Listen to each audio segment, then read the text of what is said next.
আচ্ছা, এই ভিডিওতে আমরা এই আরআরবি লেভেল 1 পোস্টের একটা অঙ্কের সেট নিয়ে আলোচনা করব।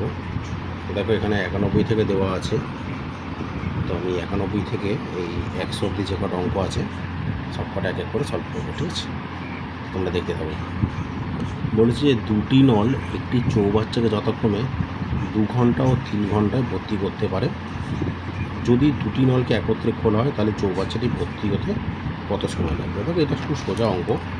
এখানে 2 ঘন্টা 3 ঘন্টায় ভর্তি হচ্ছে, তো তার মানে এটা ওই একদম মানে যখন এই টাইম অ্যান্ড ওয়ার্কের যে একদম মানে শুরু হয় যে অঙ্কগুলো দিয়ে সেই অঙ্ক দিয়েছে। তাহলে একত্রে খুব সোজা। তবে এটা যে 1-এর 2 প্লাস 1-এর 3 করে দেবে, তাহলে 6, তাহলে 3 2 5, এটাকে উল্টে দিলেই হয়ে যাবে।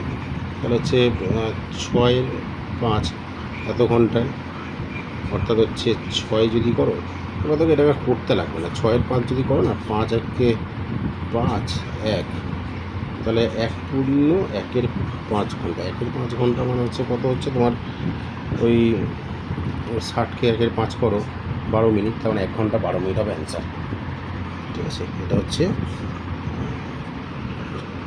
91C।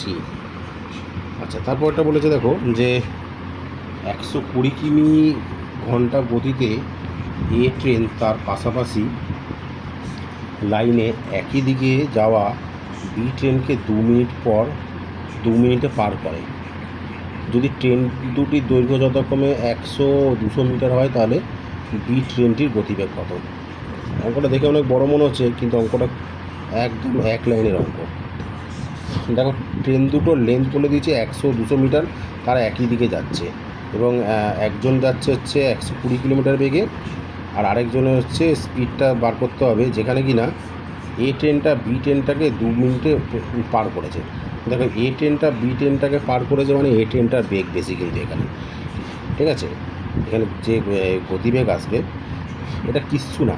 এই যে দেখো যখন ওরা একই দিকে যাচ্ছে বা বিপরীত দিকে যাই যাক, তো একে অপরকে পার করা মানে মানে দুজনের ডিস্টেন্সটাই কিন্তু এখানে ডিস্টেন্সটা মানে যেটা কভার আপ হচ্ছে, সেখানে দুটো ট্রেনের মানে একটা ট্রেনই কিন্তু এদের যে দুজনের যে লেন্থ, সেই দুটো লেন্থকে ক্রস করছে। কারণ ধরো এই যে একটা ট্রেন আছে, ঠিক আছে, এই পথে যাচ্ছে, আর একটা ট্রেন ধরো এই দিক দিয়ে আসছে। তো এই ট্রেনটা এখন ধরো এই দিক দিয়ে আসছে, তাহলে এ যদি এই ট্রেনটাকে ছাড়ায়, ধরো এও দুজনেই গতিশীল, এও গতিশীল, কিন্তু যখন এর গতিবেগটা বেশি, তাহলে এ যখন যাচ্ছে একে কীভাবে পার করবে না? কোনো একটা সময় এরম যেতে যেতে যেতে যেতে একে ধরবে, এরমভাবে করে একটা সময় গিয়ে এরম পার করে যাবে। তো তুমি যদি দেখো, যদি যখন এই ট্রেনটাকে মানে এই ট্রেনটাকে পার করবে, তখন কিন্তু এর যে লেন্থ একে তো ক্রস করছে, সঙ্গে এটাকেও ক্রস করছে।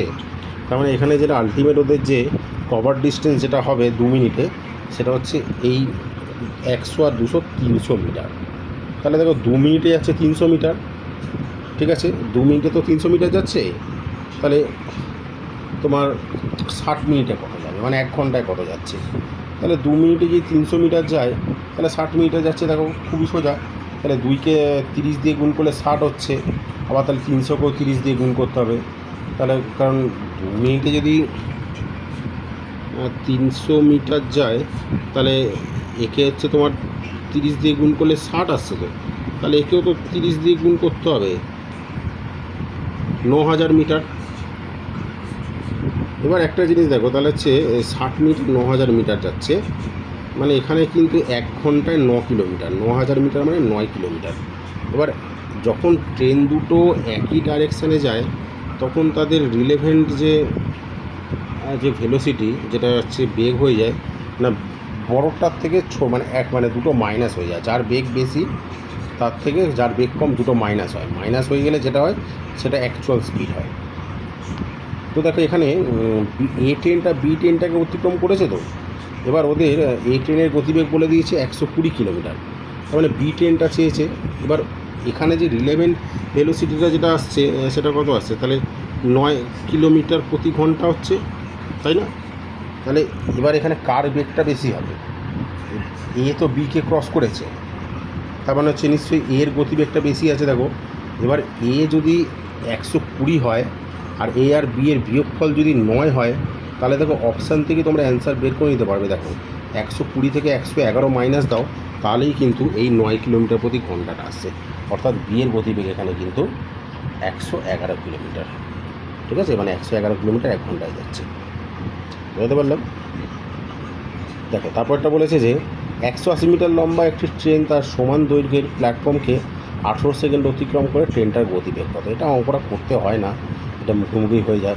দেখো 180 মিটার লম্বা একটা ট্রেন তার সমান দৈর্ঘ্যের একটা প্ল্যাটফর্ম, তার মানে আরও 180 মিটার, আরও 180 মানে কত হচ্ছে 360 মিটার। তার মানে 360 মিটার যাচ্ছে সেই কিন্তু 18 সেকেন্ডে। তাহলে ট্রেনটির গতিবেগ কত? 360কে তুমি 18 দিয়ে ভাগ করে দাও, মানে তাহলে হচ্ছে 20 হচ্ছে। দেখো 360, 18 দুগুণে 36, 2 0 20 হচ্ছে এটা। এই যে 360/18 20 মিটার পার সেকেন্ড। ঠিক আছে, এখানে কিন্তু মিটার পার সেকেন্ডে আছে, তাহলে মিটার পার সেকেন্ড হবে। মানে মিটার বলেছে আর সেকেন্ডে যাচ্ছে, তাহলে মিটার পার সেকেন্ড। আচ্ছা, তারপরের অঙ্কটা বলেছে দেখো যে এটা একটা ত্রিকোণমিতির অঙ্ক। tan 60 degree minus tan 30 degree by 1 plus tan 60 into tan 30। তো এইটা একটু তোমরা মাথায় রাখবে, এই যখন ত্রিকোণমিতির এইরকম টাইপের অঙ্কগুলো দেবে না, একটু তোমরা ত্রিকোণমিতির সূত্রগুলো মুখস্থ করে নেবে। দেখো আমরা জানি sine a plus b sine a minus b সূত্র হয়, সেরকম কজ এ মানে cos a plus b cos a minus b, সেরকমই ট্যান কট এদেরও সূত্র হয়। তো এখানে যেটা বলেছে দেখো 60/30 দিয়ে দিয়েছে, তারপরে tan 60টাকে tan এ আর tan 30টা tan বি ধরে নাও। তবে tan a মাইনাস বি এর ফর্মুলা হয় tan a minus tan b by 1 plus tan a tan b। তাহলে এখানে tan a মাইনাস বি এর ফর্মুলা বলেছে, এখানে কী হবে, তাহলে tan a minus b, a minus b মানে কত tan 60 মাইনাস 30, তার মানে tan 60 মাইনাস 30 হলে কত হচ্ছে 30 degree.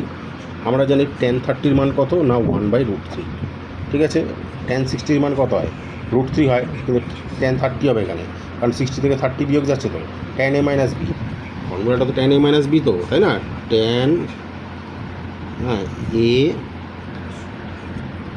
Minus b, tan a minus b এর ফর্মুলা কি না tan a minus tan b by 1 plus tan a into tan b, আর মাইনাস হলে সাইনগুলো ঘুরে যেত। ঠিক আছে, তাহলে এটা হচ্ছে tan a minus b formula, তাহলে হচ্ছে 1/√3। কিছু না, আর এটাকে তো আরেকটা প্রসেসও করা যায়, কিন্তু ওই প্রসেসে আমাদের অনেক লেন্দি হয়ে যাবে। যেমন tan 60-র মান পুট করে tan 30-র মান পুট করতে হতো, তারপরে আবার tan 60 tan 30 এইভাবে করলেও হয়, কিন্তু তো সময় লেগে যাবে তোমাদের এখানে, তাই না? কারণ tan 60টা দেখো √3 মাইনাস 1/√3, আবার ওটাকে বিয়োগ করো, নিচে 1 প্লাস √3 ইন্টু 1/√3 গুণ করো। তার থেকে আমাদের সূত্র যদি আমরা জেনে রাখি, tan 30 মানটা বা একদম লিখে দিলেই হয়ে যাবে। তারপর বলেছে 2 tan থিটা মাইনাস 3 = 0 হলে থিটার মান কত।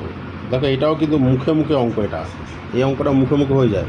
√3 tan 2 থিটা মাইনাস 3 = 0, তাহলে এখানে 3টা এপারে চলে আসবে তো। আচ্ছা, এগুলো আমি একটু লিখে করি, নাহলে তোমরা যারা ত্রিকোণমিতি একটু জানো না তাদের তোমাদের সমস্যা হয়ে যায় বুঝতে। √3 tan 2 থিটা মাইনাস 3 = 0। তাহলে এখানে কি আসছে আমাদের, দেখো এই যে √3 tan 2 থিটা = 3 আসে, 3টা এবারে চলে গেল। এবার এখানে কি করব আমরা না tan 2 থিটা = 3/√3, কাটাকুটি হয়ে √3 হচ্ছে, তাহলে আমাদের কি হচ্ছে tan 2 থিটা = √3। এবার দেখো তাহলে এই tan 2 থিটার এই 2 থিটার মানটাই তো √3।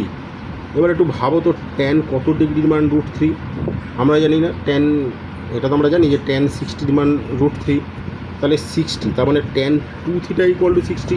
তাহলে সুতরাং এটা যখন তোমরা মানে ক্লাস 9-10-এ যেমন আমরা করেছিলাম, এবার লিখে নিতাম tan 2 থিটা = √3 জায়গায় লিখে নিতাম যে tan 60°, তাহলে এখানে tan রিমুভ হয়ে যেত, 2 থিটা ইকুয়াল টু 60, তাহলে থিটার মান কত হচ্ছে, তাহলে 60কে 2 দিয়ে ভাগ করলে 30, ঠিক আছে। তাহলে থিটার মান কত হচ্ছে, 30 ডিগ্রি হচ্ছে, ঠিক আছে। আচ্ছা 60 এটা হচ্ছে, আচ্ছা অঙ্কটা একবার চেক করে নিই। 2√3 tan 2 থিটা -3, আচ্ছা √3 tan 2 থিটা ইকুয়াল টু 3, আচ্ছা 3/√3, √3 tan 2 theta equal to √3, 2 theta equal to √3 হচ্ছে tan 60°, 2 থিটা 60, হ্যাঁ থিটা সমান হচ্ছে আমাদের তাহলে 30° আছে। এখানে আমাদের চেয়েছে কি, এখানে থিটার মান চেয়েছে, ঠিক আছে। 95 অ্যান্সারটা কী আছে, 95 অ্যান্সার বি আছে, হ্যাঁ ঠিক আছে, 95 অ্যান্সার বি আছে, ঠিক আছে। আচ্ছা তারপরে বলেছে কি আমাদের একটি চোঙাকৃতি খুঁটির বক্রতলের ক্ষেত্রফল 528 বর্গমিটার এবং এর আয়তন হচ্ছে 2772 ঘনমিটার। খুঁটিটির উচ্চতা কত? দেখো এখানে একটা চোঙের কথা বলেছে, ঠিক আছে। তো চোঙ রিলেটেড আমি দুটো ভিডিও আপলোড করেছি চোঙের ফর্মুলার বিষয়ে, তোমরা একটু দেখে নেবে এগুলো, ঠিক আছে। দেখ এখানে বলছে চোঙের একটা যে চোঙাকৃতি খুঁটি আছে, খুঁটির বক্রতলের ক্ষেত্রফল এত বলেছে আর আয়তন বলে দিয়েছে। তাহলে কিছুই না, এখানে আমরা যখন এই ধরনের অঙ্ক দেবে কী করবে, এই যে আয়তনটা দিয়ে দিয়েছে আর বক্রতলের ক্ষেত্রফল দিয়েছে, তো এটাকে ভাগ করে দেবে তোমরা। আমরা জানি চোঙের বক্রতলের এখানে আয়তনটা যেহেতু বড় আছে, আয়তনটা দিয়ে উপরে লিখবো, তাহলে চোঙের আয়তন সমান কি, চোঙের আয়তন সমান হচ্ছে πr²h, ঠিক আছে। আর একটা কী বলছে, চোঙের বক্রতলের ক্ষেত্রফল কী হয়, আমরা কি জানি, 2πr/h না, 2πr/h। তাহলে কত আছে, তাহলে একটা আছে 2772 আর নিচে 528, এটা 2772/528। তাহলে এখান থেকে কী আছে, পাই কেটে গেল, r² কেটে এখানে r থাকলো, h কেটে গেল, উচ্চতা কেটে গেল, তাহলে হচ্ছে r/2, মানে ব্যাসার্ধকে 2 দিয়ে ভাগ করলে কত আসছে এখানে, তাহলে এখানে কাটাকুটি করবো আমরা। আচ্ছা এখানে দুইটা আমরা এই 2 দিয়ে এই 2 দিয়ে এই 528কে কেটে দেবো, 264 হচ্ছে। এবার দেখো 264কে আমরা, তাহলে এখানে আর এর মানটা কী আসবে না, এই 2772/264 আসছে। তাহলে এটা একটু কাটাকুটি করতে হবে, কেমন। তাহলে আচ্ছা 264কে একটু হাফ করে ভাঙতে থাকি, তো হাফ হচ্ছে 132, তার হাফ হচ্ছে 66, তার হাফ হচ্ছে, তার মানে দেখো 11, কিন্তু এদের মধ্যে কিন্তু এর মধ্যে একটা 11 লুকিয়ে আছে।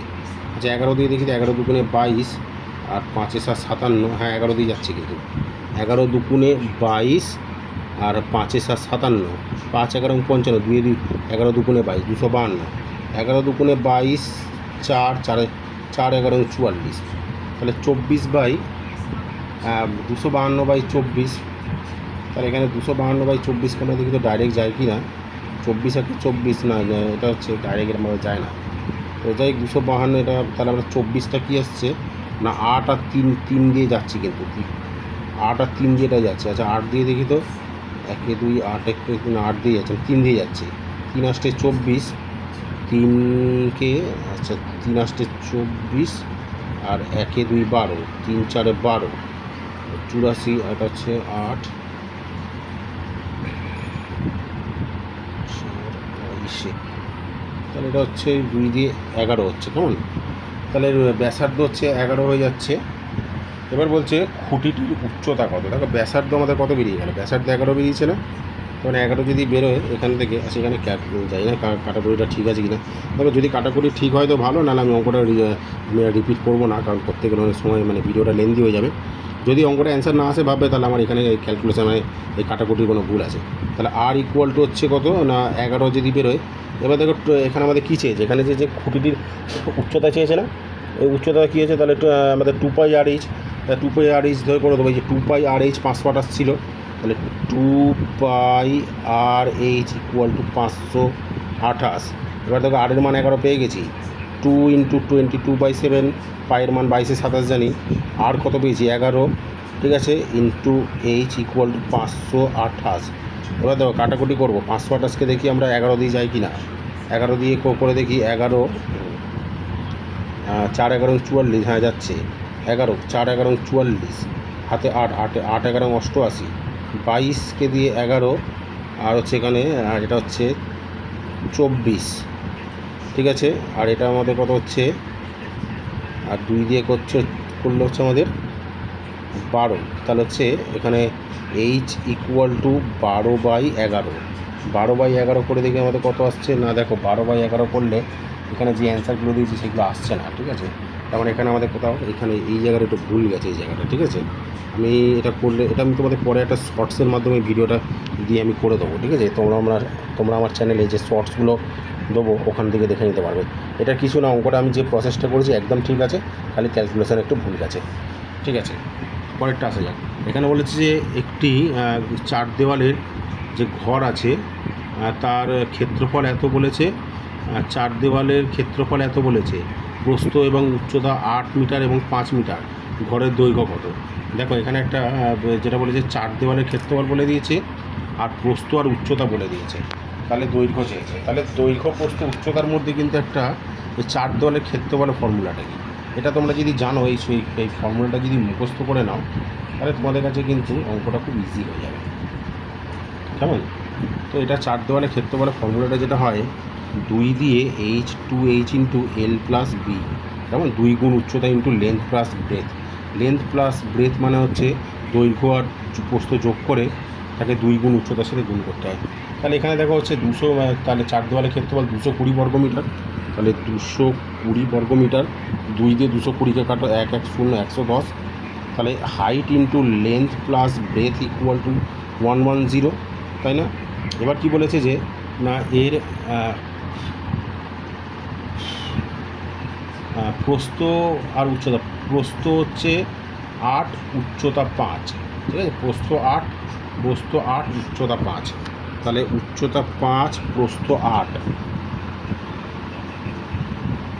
তাহলে হচ্ছে 5l plus 40 equal to 110, 5l equal to এখান থেকে 40 বাদ যাবে 70, l ইকুয়াল টু 5 14 অ্যান্সার হবে, ঠিক আছে, তার লেন্থ ইকুয়াল টু 14। আচ্ছা, তারপরের অঙ্কটা কি বলেছে দেখো, তারপরের অঙ্কটা বলেছে যে কোনো সমদ্বিবাহু ত্রিভুজের দুটি বাহুর দৈর্ঘ্য যথাক্রমে 7 আর 15 হলে ত্রিভুজটির পরিসীমা কত। আচ্ছা, এখানে দেখো অঙ্কটার ক্ষেত্রে দুটো উত্তরই কিন্তু মানে আসছে, কিন্তু দুটো না, উত্তর একটাই হবে।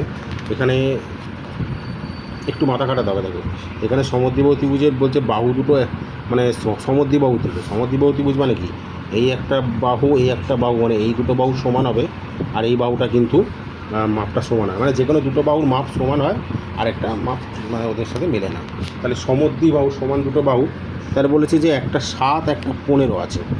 তাহলে দেখো এখানে দুটো বাহুর মধ্যে মানে যে কোনো দুটো বাহু হয় 7 7 বা 15 15 হবে কিন্তু, ঠিক আছে। তো এখানে যেটা আমাদের করতে হবে, তো সমদ্বিবাহু আছে, আমরা যা দেখবি যখন সমদ্বিবাহু ত্রিভুজ আঁকি, আমরা সাইডের যে দুটো বাহুকে, যে দুটো হাত দুটো মানে সাইডে থাকে, সেটাকে কিন্তু আমরা বড় রাখি। তাহলে এখানে 15 দুগুণে 30, আর তাহলে নিচে একটা যদি দেখো 15 বলে দিয়েছে, একটা বড়টা একটা বৃহত্তর 15 বলেছে, তাহলে 15 + 15 + 7। এবার দেখো এখানে আমি যেটা বললাম যে এখন তোমাদের মনে প্রশ্ন আসতে পারে, স্যার কেন 7 7 করেও তো আমরা করতে পারতাম, 7 7 14, আর 15 করলে হচ্ছে 29, সেক্ষেত্রে 29 অ্যান্সার হতো। কিন্তু দেখো তোমাদের ত্রিভুজের ফর্মুলাটা ভালো করে মাথায় রাখো, যে ত্রিভুজের আমরা কি জানি, যে কোনো দুটো বাহুর দৈর্ঘ্য তৃতীয় বাহু অপেক্ষা সবসময় বড় হতে হবে, কখনও কিন্তু তার সমান বা ক্ষুদ্র হবে না, তাহলে কিন্তু ত্রিভুজ গঠন করতে পারবো না আমরা। তাহলে এখানে দেখো যদি আরেক দুটো বাহু 7 7 করে আসতো, 7 7 14 হতো, তাহলে 15 থেকে ছোটো হয়ে যেত, তাহলে হচ্ছে না। কিন্তু আমরা যদি 15 15 করে দেখি, তাহলে 15 আর 15 + 15 করে দেখো, 7 থেকে 15 এমনিই বড়, ঠিক আছে, 15 আর 7 করে দেখো, সেটাও 15 থেকে বড় হচ্ছে, তাহলে হচ্ছে এখানে 37 অ্যান্সার হবে, ঠিক আছে।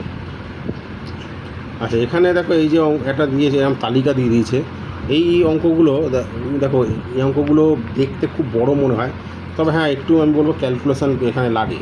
এটা যে তুমি একদম মুখোমুখি করে দেবে তা কিন্তু নয়, এখানে ক্যালকুলেশান করতে হবে, তবে একটু স্মার্ট ওয়েতে ক্যালকুলেশান করতে হবে, তাহলে কিন্তু তাড়াতাড়ি করে আসে। তাহলে এখানে বলেছে দেখো একটা 6 জন ছাত্রের বলছে বিভিন্ন বিষয়ে প্রাপ্ত নম্বর দেওয়া আছে, তালিকাটি যত্ন সহকারে অধ্যয়ন করে নিম্নলিখিত প্রশ্নগুলো উত্তর দিতে বলছে। তো এখানে দেখো এই যে PQRSTU এই ছাত্রগুলো বলেছে, আর এখানে ABCDEF যে সাবজেক্টগুলো আছে, যেমন এটা 75-এ পরীক্ষা হয়েছে, এটা 80, 120, 125, 150, তারপর একটা 150-এ পরীক্ষা হয়েছে। তো এবার কে কত নাম্বার পেয়েছে কোন সাবজেক্টে সেটা দিয়ে দিয়েছে। এখানে বি বিষয়ে সমস্ত ছাত্রের প্রাপ্ত নম্বরের আনুমানিক গড় শতাংশ কত হবে। দেখো এটা আমি এই অঙ্কটা আমার কাছে করা ছিল, ঠিক আছে, আমি সেই জন্য অঙ্কটা আমি মানে করছি না, আমি তোমাদের বলে দিচ্ছি, তোমরা মানে প্রসেসটা বলে দিচ্ছি, তোমরা করে নেবে। এটা হচ্ছে তোমরা দেখো এখানে হচ্ছে বি বিষয়, তো বি বিষয় মানে এই সাবজেক্টটা। এখানে দেখো 52, 66, 68, 55, 70, 72 এই সব কটাকে যোগ করবে তোমরা, ঠিক আছে। যোগ করে এবার দেখো প্রত্যেকটাই তো তোমার 80-তে পরীক্ষা হয়েছে, তাহলে 80-তে যদি পরীক্ষা হয় তাহলে 80-র মধ্যে আমাদের কি আসছে না কটা এরকম 80 কটা বিষয় দেখো এরকমভাবে PQRSTU